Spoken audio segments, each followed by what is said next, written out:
boa tarde, Brasil. Queiramos ou não, muitas pessoas têm problemas de deficiência.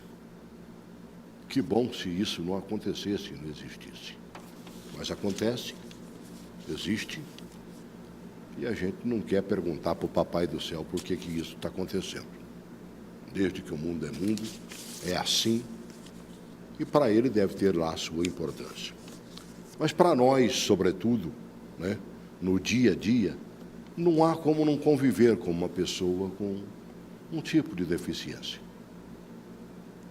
O nosso programa de hoje dedica um espaço exatamente para falar de um atendimento humanizado que essas pessoas requerem, precisam e, acima de tudo, têm direito. Mas será que acontece? Na área de saúde, por exemplo,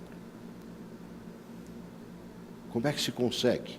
Eu vi uma luta de um amigo, agora muito recente, tentando resolver o problema de uma paciente portadora de Down, né, para poder fazer a dentição da menina. E quase sempre, quando você coloca um vídeo falando sobre portadores de Down, mostram claramente que é um dos locais mais atingidos nessas pessoas, que antigamente viviam pouco tempo de vida, né? Viviam pouco tempo.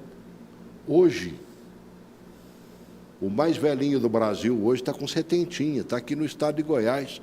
Eu vou mostrar num vídeo daqui a pouco. Acho que é tempo da gente honrar essas pessoas, que também elas estão, graças, eu acho que há um trabalho um pouco mais próximo delas, estão vivendo mais tempo. Para a gente tratar deste assunto, de um atendimento humanizado a essas pessoas portadoras de algum tipo de deficiência, eu estou contando aqui hoje com a Lívia Borges. Ela é escritora, psicóloga, cofundadora do Instituto Fidúcia e da Proconsciência, apoiadora da Associação DF Down, mãe da youtuber Luana Abayomi, né? A Abayomi, ela é portadora de síndrome de Down e idealizadora, né, da fanpage Aos Pais com Amor. Seja bem-vinda. Obrigada. Né? Não te vejo há muitos anos já. Pois é. Né? Uma boa luta. E a filhona já também fazendo um trabalho... Já com 10 anos. E aí, como é que a mãe se sente numa dessas? Muito feliz, muito orgulhosa da própria luta pessoal dela, né, de se incluir e de inspirar outras pessoas para essa possibilidade de desenvolver as potencialidades, né, que às vezes a sociedade acha que eles não são capazes, né? E o potencial eles têm, e é muito, né? muito. Eu tenho visto o trabalho da sua menina, né? De vez em quando dou lá uma cutucadazinha para dar uma olhada. Muito bom. Então, obrigado por ter vindo. Também conosco, cirurgião dentista, doutor Júlio César. Doutor Júlio César, também faz um bocado de tempo que não lhe vejo, né? Sim. Né? Me lembro de você no Conselho Regional de Odontologia, acho que por 2 vezes. 2 vezes. Como presidente. Sim. E um dos apoiadores da causa de um bom atendimento, né? De um atendimento humanizado às pessoas com deficiência. Esse trabalho a gente já vem fazendo há muito tempo, desde que eu me formei há 37 anos. E com isso veio assim reforçar com o nascimento da minha filha, que tem síndrome de Down. Então, quer dizer, me foi dado esse presente. Falou, você está trabalhando nessa área, que eu vou te dar um presente, uma pessoa com deficiência, para que você possa, além de cuidar bem dela, ajudar a cuidar bem das outras pessoas. Então, é por isso que a gente tem trabalhado diuturnamente nesse sentido. E eu acho, Celso, aproveitando a oportunidade, eu quero te agradecer, seu programa é muito bem visto, agradecer a TV e aos nossos colegas aqui da mesa. Eu quero dizer que tem na Constituição que a saúde é dever do Estado e direito de todos, é direito de todos e um dever do Estado. Eu colocaria alguma pitadinha nisso. Eu acho que deveria ser luta social também. A sociedade deveria lutar para a saúde. Ela faz parte desse tripé. É dever de cada um, é direito de cada um, dever do Estado e é dever de uma luta social. Então, eu acho que a gente está fazendo a nossa parte, eu, a Lívia, o professor Leitão, como elementos da sociedade, como seres da sociedade, como indivíduos, nós estamos fazendo a nossa parte enquanto pessoas. Você, inclusive, já passou pela direção de alguns desses órgãos representativos, né? Sim. Da área Down, principalmente. Sim, eu já tive na federação, já tive na associação, então a gente tem trabalhado, essa é a função, eu acho que cada um tem que trabalhar nesse sentido. Bom, você já citou aí meu amigo Antônio Leitão, né? Estou recebendo mais uma vez, professor, jornalista, né? E um batalhador pela causa da pessoa com deficiência. Ele é portador da deficiência visual, de nascença, né, mano velho? Isso, né? isso. Mas também não perde a santa oportunidade de botar o dedo na ferida por outras causas de outros deficientes. Seja bem-vindo, Antônio. Obrigado, Celso. A falecida esposa do nosso amigo Cleiton Aguiar, quando eu comecei a trabalhar para valer em 90... Saudosa. Glaucia Aguiar, exatamente. Ela sempre me dizia, meu filho, nós trabalhamos pela causa da pessoa com deficiência, não por causa da Mariana, por causa de você, tá? É por causa da pessoa com deficiência. E aí a gente entra numa questão muito simples. Quem não se comove, não se move, não se locomove, logo não se mobiliza, porque nós temos os seres humanos que são violentos, são insensíveis, são cruéis, egoístas e, por fim, indiferentes. E aí, rapidamente, quero aqui parabenizar o serviço CRISDAL, que trabalha dentro inaugurado em princípio dentro da Garran. Lá dentro do âmbito do CRISDAL, que é comandado atualmente pela doutora Carol Vale, o serviço funciona muito bem, mas no âmbito do CRISDAL. Agora, quando parte para a rede, é exatamente na área da psicologia e na área de odontologia e outros atendimentos, deixa muito a desejar, porque o pessoal não tem sensibilidade suficiente para cuidar da forma que deveria, que é a forma de abordagem. Tudo é no sentido humanizado, e aí foi quando, por exemplo, esse depoimento, aproveitando a oportunidade e agradecendo ao doutor Júlio César e a toda a sua equipe, quando a gente entrou para fazer umas filmagenzinhas na sala onde ele estava trabalhando com a equipe dele, tinha umas 4 ou 5 pessoas, todo mundo mobilizado, aí eu digo, nunca mais eu vou me esquecer, foi um dos melhores momentos humanos que eu já tive em toda a minha vida, e por isso eu parabenizo o doutor Júlio, porque a menina foi feito o tratamento dentário em todos os dentes da boca dela durante 4 horas e ela não sofreu nenhum trauma. Isso é que se deve chamar de trabalho humanitário. Não é aquele trabalho onde você amarra o menino na cadeira ou numa maca e se amarra as pernas e as mãos, a cabeça vai ficar livre, ele vai ouvir o barulho do motor, vai automaticamente criar um embate com o profissional, como é o caso dessa menina, machucou o olho, machucou a boca, então a gente precisa realmente rever os nossos valores, rever as nossas ideias e rever também muita coisa, inclusive, dado esse momento de hoje de tensão, onde cada indivíduo é como se fosse um barril de pólvora, um do lado atirando no outro do outro lado, a gente, rapidamente, só concluindo, a gente precisa de paz, de humanidade, de tolerância, de amor, senão o Brasil não vai caminhar. Desculpa ter feito esse depoimento longo, porque realmente... Doutor Júlio, você fez um trabalho agora recente, né? De uma menina Down, que precisava de uma restauração, acho que do primeiro ao último dente, de cima e de baixo. Sim. Né? Porque ali estava tudo estragado mesmo, né? Agora, um caso como esse, por exemplo, que o Antônio acabou de citar, se ela ouve, se a nós, o motorzinho já nos deixa, já pensou? Né? Tem gente que se ouve o motorzinho funcionando, já sai correndo, né? Levanta, inclusive, da cadeira.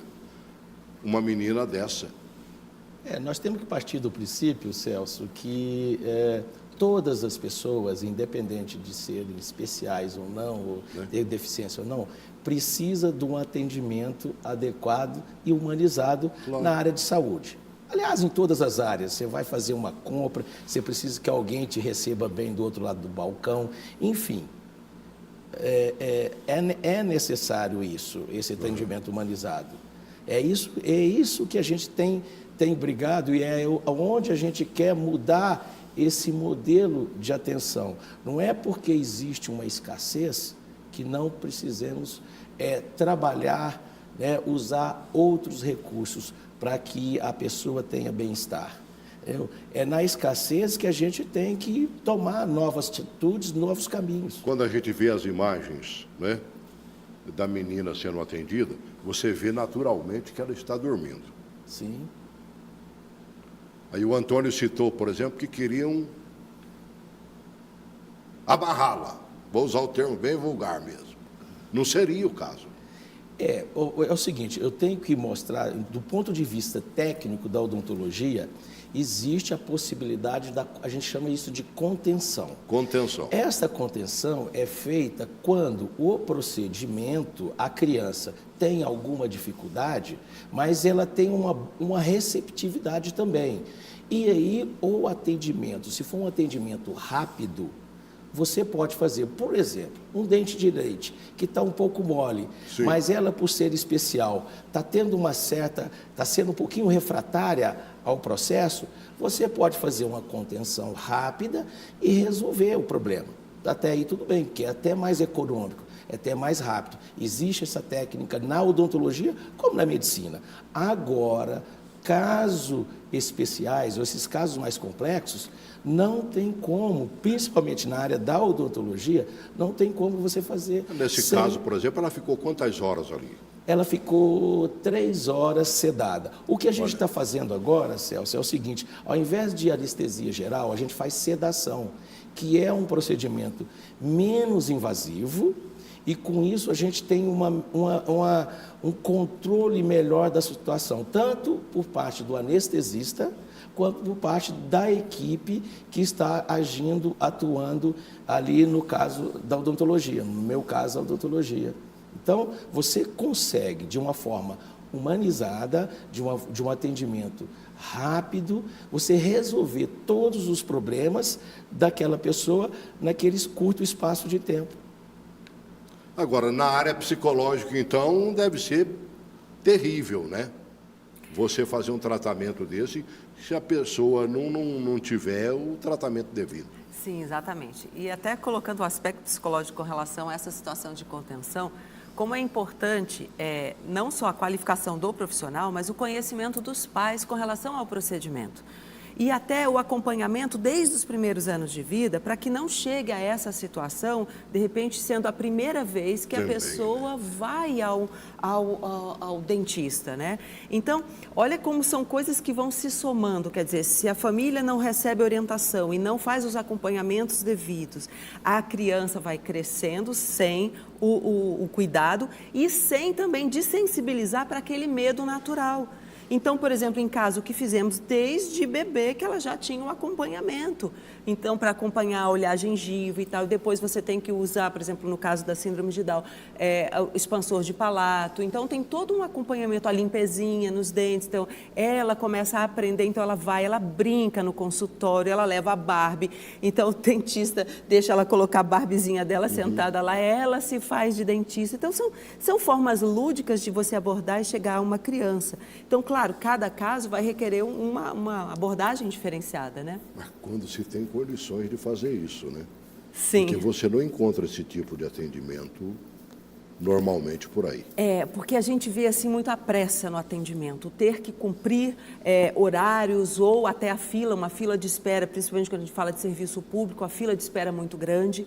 Então já existe naturalmente às vezes uma má vontade das pessoas ou um humor também que não é muito amistoso por parte dos pais também, porque ficam horas esperando, às vezes esperam, né? Primeiro meses às vezes para serem chamados. Quando são chamados, ficam horas numa fila. E às vezes o tratamento, porque dependendo da deficiência, às vezes chega ali uma pessoa que tem uma dificuldade emocional, comportamental também.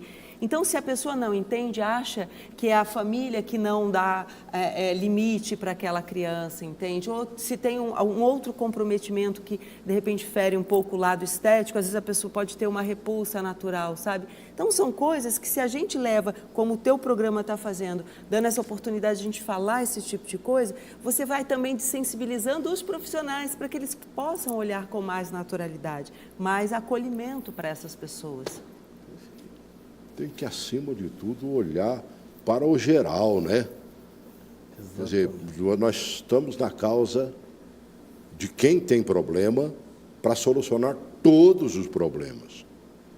Agora, o Conselho Regional de Odontologia, por onde você passou 2 vezes, consciente disso, tem preparado ou feito com que os nossos cirurgiões dentistas tenham um preparo para isso, Júlio?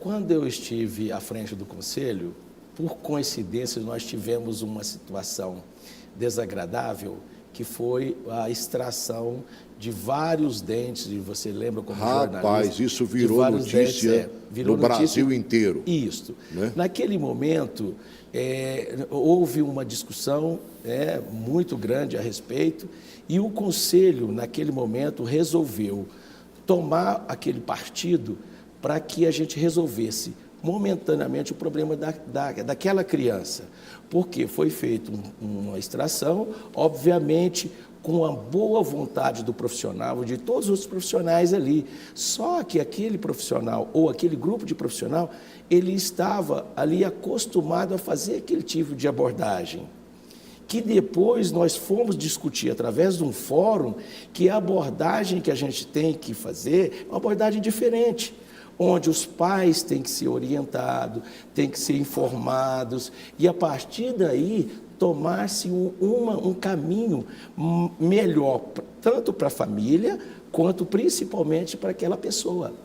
E foi isso que aconteceu. A partir desse momento, que foi um aprendizado, graças ao bom Deus, que isso foi um aprendizado para toda a odontologia do Brasil e para as pessoas que lidam com pessoas com deficiência, que nós precisamos de protocolos e precisamos de agir de uma forma extremamente diferente para que essas pessoas tenham um atendimento diferenciado. Foi aí que começou-se a discutir o atendimento humanizado na odontologia e na saúde. Tanto é que nós fizemos esse protocolo, serviu, o próprio Ministério Público pediu para que a Secretaria de Saúde adotasse esse protocolo feito por nós enquanto estivemos no Conselho de Odontologia.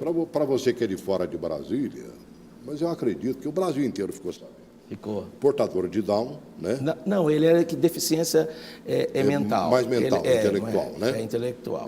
E aí, com os dentes todos estragados, o cirurgião fez o...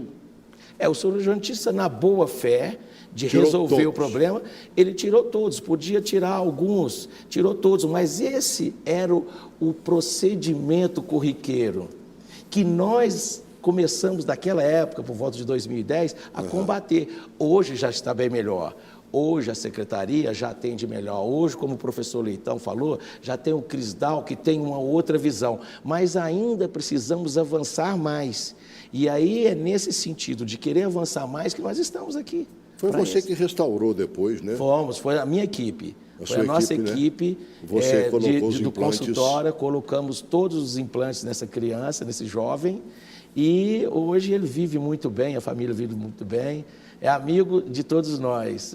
Nossa equipe foi uma equipe de mais de 15 profissionais para ajudar. Agora, exatamente, a partir deste protocolo, mudou. Mudou, melhorou muita coisa na secretaria. A gente tem que reconhecer, houve a melhora, mas ainda essa melhora, a gente ainda está muito aquém daquilo que precisa ser. Nós estamos aquém do que precisa, então precisamos avançar. Por isso que eu te agradeço esse espaço. Esse espaço aqui também vai ser um divisor de água para os telespectadores, para os profissionais da área de saúde, para os integrantes das associações, das entidades, para que a gente possa pensar um atendimento diferente da agora para frente. Sabe que a gente sempre manteve na cabeça de que a pessoa com deficiência viveria menor tempo, né? O portador de Down, a gente via falecer menino praticamente, né? E hoje a coisa mudou. Eu acho que pelo atendimento mais humanizado, né, por estar junto, pelos pais abraçarem a causa, que antigamente até se escondia, né, professora? Você, Lívia, como psicóloga, se excluía sabe do convívio, disso. Sim. Né? Agora não. Hoje você faz questão de dizer que a sua youtuber está lá fazendo maravilhas. Isso é importante. E o portador de síndrome de Down está vivendo muito mais. Eu falei de um caso logo no começo do programa, vamos colocar, é da TV Querência, aqui o canal 12 de Goiás, né? E que retransmite a Record. Temos um portador de síndrome de Down, o mais velho do Brasil. Coloca aí, por favor. O goiano João Batista, de 70 anos de idade, entrou para o livro dos recordes como o idoso com síndrome de Down mais velho do Brasil. Morador de Caçu, na região sudoeste de Goiás. Ele tem uma vida ativa, faz artesanato, canta e está aprendendo a tocar gaita. O sobrinho dele, Alisson Rein, foi quem teve a iniciativa de procurar uma imprensa e faz pesquisa para o livro dos recordes. Ele afirma que quer que o tio quebre, daqui a muitos anos, um novo recorde, o da pessoa com síndrome de Down que mais viveu no país. Eu pensava que ele poderia estar entre os 5, entre o terceiro, mas foi uma surpresa saber que ele era o primeiro da lista. Hoje, ele é um Down mais idoso do país, mas o Down que mais viveu teve 77 anos. Então, nós aguardamos bater mais um recorde, disse. Mais um recorde, né? Já ele vai chegar na idade do mais velho, né? E estão vivendo e vivendo bem, né? Justamente, Celso, justamente porque você acabou de falar, é o acesso, é a família com mais consciência, a família aceitando bem, aceitando que aquilo ali é uma criança que ele vai ter que, da agora para frente, tratar dela, atendê-la bem, acolhê-la bem. E a sociedade também já está já enxergando essa necessidade de acolher, de incluir, e a medicina tem evoluído muito, né? Por exemplo, essas crianças, via de regra, com síndrome de Down, tem CIA, CIV, que é a comunicação inteatrial e interventricular. Então, isso tem sido atendido nas questões pulmonares, na questão da tireoide. Então, elas estão sendo bem assistidas e, obviamente, quando você é bem assistido, aí a expectativa de vida cresce. Né, doutor? O Antônio, então, citou o Chris Down, que é lá no Agarram, Hospital Regional da Asa Norte. Existe algum outro tipo de trabalho semelhante em outros hospitais que você tenha conhecimento, Leitão? Não, Celso. E como eu falei, o trabalho feito dentro do Chris Down limita-se ao Chris Down. Porque, por exemplo, lá mesmo no Agarram, eu tentei fazer com que essa menina fosse atendida, o médico ameaçou a contenção, imagine o que poderia ter acontecido. Aí nós, então, como Taguatinga tinha feito uma propaganda no DFTV sobre que lá seria um espaço de excelência para atendimento odontológico para síndrome de Down, nós pedimos, através do Dr. Carlos e da coordenadora, Carol, que é uma pessoa muito solícita, para mandar encaminhamento para Taguatinga. Lá o pessoal não quis atender. Então, me restou insistir com essa alma boa que está aqui ao meu lado e ele se propôs e fez o trabalho. Então, o problema, Celso, por mais que eu venha entender questões corporativas vamos tentar mostrar que evoluiu, mas infelizmente, de modo geral, ainda mais nesse exato momento, nesse momento onde movimentos sociais, de modo geral, estão sendo acusados até de incendiar a Amazônia, aquela coisa toda, o preconceito, de modo geral, isso eu me lembro, em 2016, quando eu me separei pela última vez, os meninos reclamavam para mim do preconceito que sofriam às vezes até em igrejas. E a partir daí eu fui para um hotel grande e lá dentro, apesar deles, da boa vontade do gerente, no sentido de me dar um atendimento, era do tipo, eu estava, bastava eu apertar um botão, digamos, aparecia o que eu queria, como se fosse uma coisa mágica. Só que isso era para mim, que estava pagando R$2.000 de mensalidade, aquela coisa toda. Agora, como eu falei há pouco momento, por que a qualidade de vida não chega a todas as pessoas? Então, o Brasil é um país muito desigual em todos os sentidos. Existe uma espécie de despreparo no sentido realmente porque a nossa função aqui na Terra é servir bem a nós mesmos e também ao próximo, porque é igual como o próprio Júlio falou aqui, um supermercado, se ele não prestar um bom serviço, o pessoal vai fugir do supermercado, não vai mais do supermercado, e assim por diante. Então, nós temos que entender que o nosso papel enquanto servidores, de um modo geral, é servidor do público, ou seja, eu tenho que servir bem ao público para que eu também possa sobreviver. Então, essa consciência não é porque eu sou o melhor, o maior, digamos, isso ou aquilo, na autoridade, eu sou doutor, PhD, não sei o quê. Se eu não fizer um bom serviço, eu não vou sobreviver. Então, a vaidade precisa diminuir nas pessoas. Eu acho que, Leitão, eu acho sinceramente, o que nós temos que fazer é conhecer bem o que tem que ser feito. Sim. Né? Ver, portador de síndrome de Down, o que acomete mais a essas pessoas? Se você não tiver conhecimento, não há precaução. Né? Eu gostei de um vídeo, né, falando exatamente das características que tem esse portador. E dentro dessas características, você vê as suas necessidades prementes. Assim como você vacina como prevenção a doenças lá na frente, você também vai tomar algumas atitudes de prevenção em relação ao portador de Down. Coloque esse primeiro vídeo aí.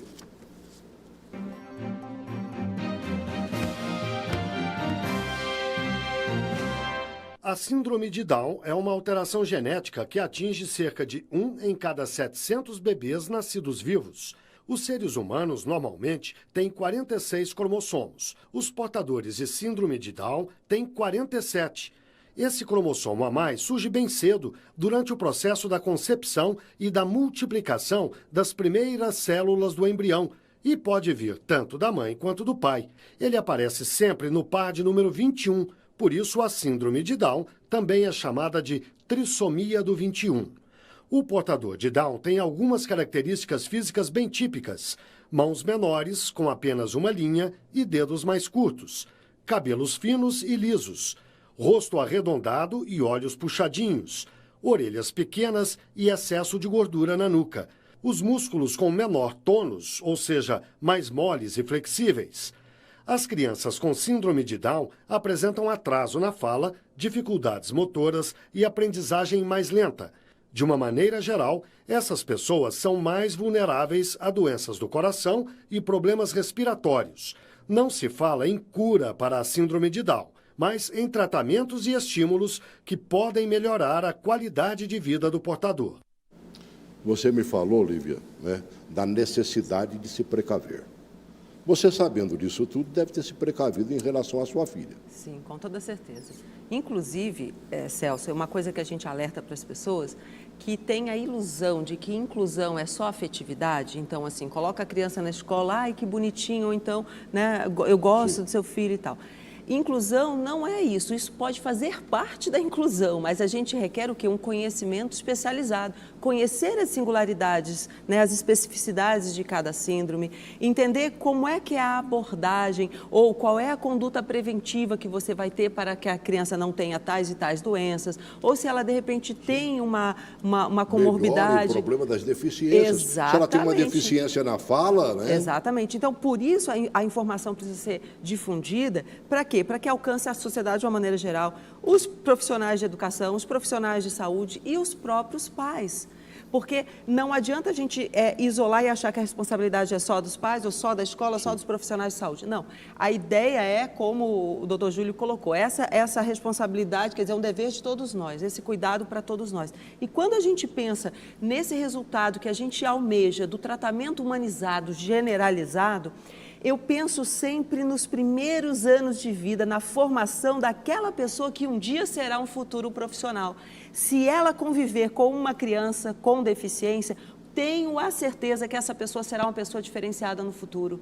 Então, por isso que a gente fala que a importância da inclusão, ela é para todos, porque ela te transforma. E ela tem chegado nas escolas ela do tem DF, chegado, né? tem chegado, Isso e é isso que a importante. gente trabalha, sabe? E aí a gente vem, Celso, vendo a evolução, a mudança com relação às deficiências de uma maneira geral, que eu me recordo que quando eu estudava, as terminologias, então eu tinha uma matéria que chamava Direito do Excepcional, porque as pessoas não sabiam como se dirigir a essas pessoas com deficiência. Aí depois passou a ser ou a psicologia ou o direito, então, do especial, né? Depois passou a ser o portador de necessidades especiais. E agora, né, a gente acaba falando pessoas com deficiência, porque tem aquelas diferenças, né? E em algumas situações você não pode tirar, né? Verdade.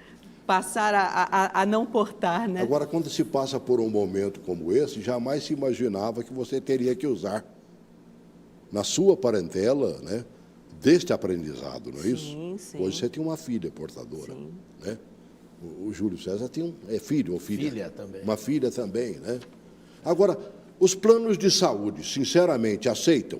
Aceitam, são obrigados. São obrigados. Não, o plano de saúde não pode discriminar. Obviamente, eles têm a cobrança, né? Eles cobram por isso, mas não pode discriminar, porque o saúde é direito de todos. Então... Mas, às vezes, nem todo mundo consegue, né, mano velho? Mesmo pagando um plano de saúde. Como né? o plano de saúde é um processo onde há de capital, onde é o capitalismo, existem as dificuldades. Sim. Em todas as áreas, não só na área da pessoa com deficiência. Em todas as áreas, você precisa de um exame, você já deve ter passado por isso, o plano de saúde demora a autorizar, etc. O que nós temos lutado, a doutora, o professor, é para que o Estado brasileiro, junto às entidades e à família, lutem por um acesso integral dessas pessoas, não só das pessoas ditas normais, mas dessas pessoas, através do serviço público, porque é o serviço público que vai dar essa humanidade, que vai enxergar de uma forma integral, equânime, a pessoa com deficiência. Mas num país onde eles nos empurram para tudo que é particular, mano velho, né? Se você quer um bom atendimento de saúde, você tem que ter um plano de saúde pago. Se você quer ter uma boa educação, você tem que ir para uma escola paga. E vai aí por diante. Então fica difícil, né? Eu mostrei em Goiás o portador mais velhinho de Down, né? 70 aninhos. Lá em Goiás também o Ministério Público, agora recente, entrou com uma ação na Justiça pedindo que planos de saúde sejam obrigados a pagar um tratamento integral a portadores de autismo. Quer ver? Coloca a matéria aí. Davi vai fazer 5 anos e depende da mãe para quase tudo. É como se fosse um bebê. Tem que olhar a fralda se está molhada. Eu tenho que olhar que horas que eu dei água para dar água de novo, ou um suco, ou comida. Ele nem se ele tiver com fome ele não fala. Para superar as limitações do autismo, o menino precisa ser acompanhado por vários profissionais de saúde em pelo menos 15 sessões por semana. Mas o plano de saúde da mãe só autoriza 40 sessões por ano. Especialistas dizem que se a criança for diagnosticada com autismo com até 1 ano e meio de idade e receber tratamento adequado, ela pode melhorar a qualidade de vida em até 90%. Com base nisso, o Ministério Público Federal em Goiás entrou com ação na Justiça para obrigar os planos de saúde a oferecer o tratamento necessário aos pacientes. Se o pedido for acatado pela Justiça, a decisão vale para todo o país. Que cada paciente tenha o direito de se submeter ao número de horas que a sua equipe clínica, o seu médico, entenda adequado para aquele grau de transtorno. Segundo dados do Ministério da Saúde, só no Brasil existem mais de 2 milhões de autistas. Em nota, a Associação Brasileira de Planos de Saúde diz que tratamentos excedentes podem ser oferecidos contratualmente em casos específicos. Quem precisa do tratamento espera rever essa situação. A gente já paga o plano de saúde para isso. Essa convivência dentro das escolas, por exemplo, foi interessante. Agora, recente, o governo do Distrito Federal está proibindo o toque das sirenes nas escolas, que anuncia lá, né, a hora da meninada ir lá para tomar o lanche e tudo mais, mas geralmente é com um barulho estrondoso, porque os autistas sofrem com isso, né, psicóloga? Exatamente. Então, olha como é importante conhecer como o outro reage. Agora, interessante, Celso, pegar até a ideia da matéria, vendo quando um plano de saúde ou quando um profissional não atende adequadamente aquela pessoa, o filho, né, com deficiência, recai um problema maior sobre os pais, um adoecer, porque o estresse é muito grande. Então, às vezes, a pessoa está querendo economizar ali para não atender aquele paciente, sim, mas está adoecendo a mãe, está adoecendo o pai, quer dizer, é uma falta de um olhar... Não para pensar no negócio não, desse, é falta né? do olhar coletivo e que prejudica a sociedade de uma maneira geral. Então, assim, por isso aquela ideia, né? Todos somos responsáveis por isso. Ô Celso, interessante, deixa eu pegar a matéria também, que eu achei interessante, que os planos de saúde, olha como o olhar não é humano, é o olhar do capital. Sim. Ele disse o seguinte, você pode ver na matéria, ele fala assim, ó, tratamentos excedentes. Não existe tratamento de saúde excedente. Não existe. Você trata aquilo que você precisa. Claro. Você vai falar assim, não, o Celso vai ficar mais uns 2 meses ali no hospital de base internado para ver como... Ninguém quer ficar 1 hora sequer, 1 minuto a mais. Ninguém quer tratamento. Você não pode aceder ao antibiótico, você não pode aceder a nada. Então, olha a visão que o mercado tem da saúde aqui no Brasil, que a gente está aqui para lutar contra isso. Não existe tratamento excedente, existe o tratamento necessário. Tratamento excedente pode ser contratado? Não existe isso. Mas, enfim, essa é uma luta diuturna e esse espaço está sendo maravilhoso para esse debate. O Antônio Leitão é um chato de galocha, né? E quando se busca uma lei ou aprovar um determinado de projeto, dentro tanto da Câmara Legislativa, mas muito mais na área federal, que acaba sendo para o Brasil todo. Pessoal lá, Antônio, tem trabalhado nesse sentido? Tem sido receptivo a essas necessidades ou não? Celso, a questão é a seguinte, nos países de primeiro mundo, como os anglo-saxões, primeiro vem o costume e depois a lei vem como um instrumento disciplinador daquele costume. Aqui no Brasil, acha-se que a lei resolve tudo. E eu costumo dizer que hoje, depois de ver o excesso de leis em todos os sentidos no Brasil, e a gente vê, e eu sempre disse, não há inclusão por decreto, mas por afeto. E uma maneira da gente resolver isso hoje, na nossa visão, é educação de qualidade, que é a educação que forma, é a educação que ensina a interpretar, é a educação que ensina as pessoas ensina a produzir consciência crítica. Quando eu estou falando de consciência crítica, não é no sentido, vamos dizer, pejorativo, eu estou falando no sentido construtivo. Porque nós, brasileiros, egoístas que somos, temos muita dificuldade de nos autoavaliarmos. E se nós não temos facilidade de nos autoavaliarmos, nós também não temos facilidade de avaliar os outros. Então, nós precisamos aprender a ter amor, a ter tolerância, a ter, vamos dizer, compreensão, compaixão para conosco mesmos e para com os outros. E isso, o caminho é a educação, mas a educação dada nas escolas e nas famílias também.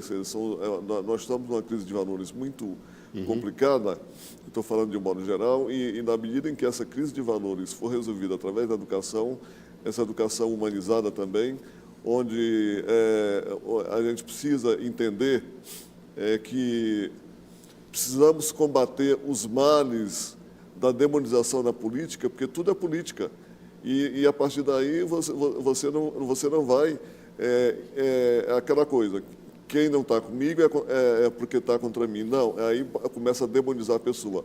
Bandido é o outro, é sempre o outro. Não, às vezes eu sou pior do que o outro. Então, nós precisamos, na verdade, nos humanizarmos mais para que esses atendimentos, essas relações, sejam relações realmente de acolhimento, de entendimento e de aceitação, no sentido de acatar as diferenças, porque diversidade é riqueza, não é dificuldade para que ninguém deixe de aceitar um outro. Tá certo, eu acho que... Sabe, tem certas coisas que a gente não vê, né? Há quanto tempo você ouve falar, por exemplo, que o canabidiol, né, tem sido de importância suma, né, para alguns portadores de algum tipo de deficiência na área mental? Mas, no entanto, ainda eles ficam patinando. Demorou para aprovar, demora agora porque o cidadão continua pagando caro. Aí o cara tem que apelar para ter uma plantinha dentro de casa que certamente não vai conseguir tirar dela tudo aquilo que o próprio canabidiol, né, traz. Por que demora tanto desse jeito? Porque a ciência, ela evolui muito rapidamente, enquanto que a atenção e a política é muito morosa. Então, é esse descompasso que a gente tem que preocupar. A ciência está aí, vamos usufruir. Porque a gente sabe que o medicamento, ele pode ser, agora, fazendo de uma forma bem caricata, o medicamento ele pode ser um remédio, ele pode ser um veneno. Então, a ciência está aí para organizar isso.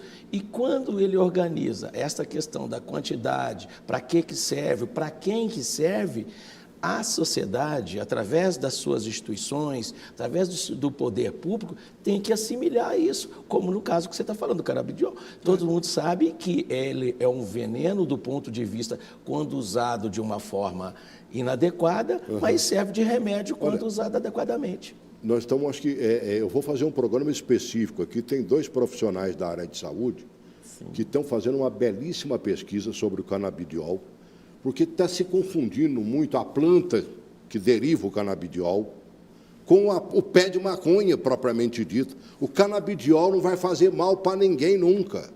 Eu vou fazer um programa específico sobre isso aqui, que eu acho que é uma necessidade de tomar conhecimento desta realidade, né? Os israelenses fizeram uma pesquisa, descobriram o canabidiol, não é mesmo? Aliás, ainda tem um tempinho aí, bota esse vídeo número 4 para mim aí. Os benefícios do canabidiol em autistas foram identificados por cientistas israelenses. Numa pesquisa com 200 crianças que usaram o extrato por 6 meses, 83% tiveram melhora do humor, ansiedade, concentração, qualidade do sono e na capacidade de fazer sozinhas tarefas corriqueiras como alimentar-se e vestir-se. Ataques de agressividade e raiva, também tivemos assim, uma redução significativa nas crianças que apresentavam esses sintomas. Efeitos colaterais? Praticamente nenhum. E tendem a sumir com o ajuste correto da dose. A quantidade que nós usamos nas medicações, ela é insuficiente para produzir qualquer tipo de efeito alucinógeno ou que vicia. Meu filho vai ficar viciado com essa medicação? Não, não vai. No mundo, há 70 milhões de autistas, 2 milhões no Brasil. Aqui, as famílias obtêm o óleo de canabidiol importado através da Anvisa, se provarem por laudos médicos que outros medicamentos não deram o efeito esperado. Ângela foi além, conseguiu na justiça autorização para produzir em casa o remédio da filha. Ela começou a mostrar os sentimentos dela e as sensações dela, né, que ela não tinha antes. Então ela começou a sentir fome, frio, sede, dores, né? Desejos, né? E desejos. E antes de terminar, para deixar bem claro, autismo não é contagioso e não tem cura, porque não é doença. É apenas um jeito de ser. Um jeito de ser. Um jeito de ser. Ei, psicóloga, é verdade, né? É verdade. Celso, eu vejo em tudo isso assim, que a gente ainda tem um equívoco enquanto sociedade, que nós não priorizamos realmente o ser humano. Então, enquanto a política não priorizar o ser humano, enquanto as pessoas nos seus afazeres, nas suas profissões, não priorizarem de fato o ser humano, quer dizer, colocar sempre os interesses econômicos na frente. Ninguém está dizendo que o interesse econômico não seja importante, mas é importante para quê? Né? É importante que você não fique só no para quem seu, né? Então, eu acho que isso mudaria muito com relação à agilidade de aprovar algo que já seja, né, comprovado pela ciência. Vale aí o que o Leitão disse, né? Sim. Não adianta o decreto, tem que haver afeto. Tem que haver afeto, é por onde começa, né? E, sabe, nós temos que conscientizar mais pessoas. Você está na causa porque tem uma filha, o Júlio César também tem uma filha. Agora, depois que abraça uma causa dessa, você vê a necessidade dos demais. Não, e o interessante é que tanto ele quanto eu na verdade, estamos na causa antes de termos, porque eu, inclusive, me lembro que já até escrevia antes de ter uma filha com síndrome de Down. Nem imaginava, mas quer dizer, quando você tem filho, você tem que estar aberto à possibilidade, não só pelo nascimento, mas por acidentes que pode acontecer a qualquer um de nós. Então, a deficiência, na verdade, ela faz parte da vida, não é algo que seja uma exceção, como às vezes as pessoas tendem a olhar, né? Então, é bacana porque a gente já tem uma trajetória antes e na verdade, quando a gente já recebeu mais preparado e com mais ardor ainda para continuar a luta. A gente está praticamente encerrando o programa, né? Júlio César, está faltando o quê? Né, para a gente botar realmente a coisa funcionando e que haja uma verdadeira humanização no atendimento do portador de deficiência. Vontade política, somente vontade política. A partir do momento que o governante ele tem entendimento da necessidade e vontade de resolver, os pais, as instituições, associações, o terceiro setor vai estar aí para ajudar. Agora, é difícil quando parte só do lado dos pais, porque nós sabemos que a função do Estado é essa, é organizar a sociedade, e nós estamos precisando disso. Nós gostaríamos de fazer um apelo aos governantes, para que ele tivesse a sensibilidade para resolver esse tipo de problema, assim como tenha que ter sensibilidade para resolver o problema da educação no país. A educação ela é o alicerce de todo o processo de evolução do ser humano. O nosso governo tem prestado atenção, na sua opinião? Olha, está faltando, se for o governo local, está engatinhando. Tá? Então, ou seja, está precisando ainda de muito, já poderia ter feito mais. Fez vai ter a criação de uma secretaria, mas não basta só criar uma secretaria, nós temos que criar atitudes. Se criarmos ferramentas, mas se você não tiver alguém para mexer na ferramenta, então vamos trabalhar primeiro, as pessoas que têm vão trabalhar com a ferramenta, para depois você criar a ferramenta. Vamos treinar primeiro. Me fez lembrar mais uma vez de uma palavra do meu amigo Antônio Leitão. Nada de nós sem nós. Isso é verdade. Não é mesmo? Poxa, se você criou uma secretaria ou um órgão para que haja, né, um atendimento eficaz ao portador de deficiência, que os deficientes se façam presentes e digam que é necessário. Isso tem acontecido, Leitão? 1 minuto para a gente encerrar.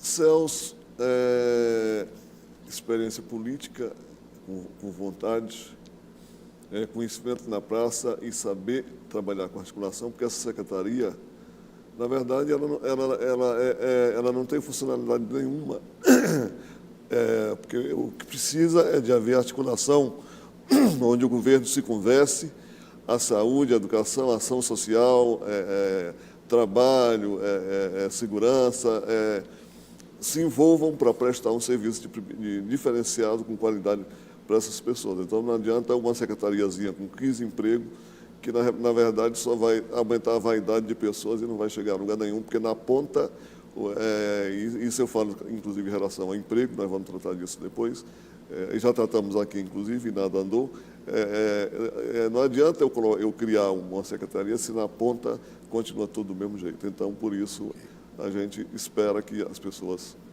se sensibilizem mais e trabalhem, se capacitem e dê voz e vez a quem sabe fazer a coisa também. Eu acho, acima de tudo, voz e vez, né? Acima de tudo. Eu acho que quem tem conhecimento de causa. Você quer fazer um atendimento super perfeito na área odontológica?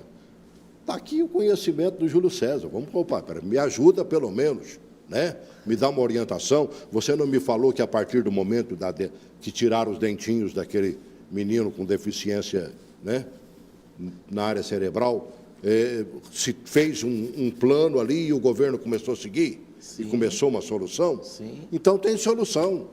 Tem solução. Para tudo tem solução. O que eu quero dizer também, para fechar, Celso, que as crianças, essas pessoas com deficiência, são todos dóceis, são todos bons. Falta entendê-los. Eu acho que a psicóloga, eu aprendi com ela, né? Eu acho que a psicóloga pode falar melhor do que isso e o programa... Meu tempo já estourou, psicóloga. Vai ter que voltar de novo aqui para a gente falar, né? Mas a nossa parte pode ser feita? Sim, totalmente. Basta a vontade de conhecer o outro, a singularidade do outro. É verdade. Até porque a gente parte do princípio, né? Mostramos um senhorzinho de 70 anos com síndrome de Down, né? Mas na nossa cabeça ele continua sendo um menino, né? Sim. E temos que tratá-lo como tal? Não, como menino não. Tá vendo? Ser humano. Já como é uma ser mudança humano, é que nós temos que fazer, né? Exatamente. O cidadão está com 40, aquele menino com síndrome de Down, ele tem 40, né? Não podemos foi lá fazer um tratamento com o Júlio César.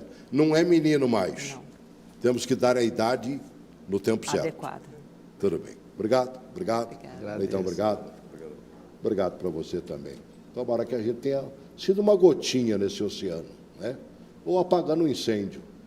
Eu acho que um incêndio da Amazônia, né, qualifica muito o que nós estamos falando aqui, porque a necessidade equivale a um grande incêndio. Agora, se ficar no conta-gota, embora estejamos fazendo a nossa parte, não vamos apagar o incêndio, vamos apagar o incêndio.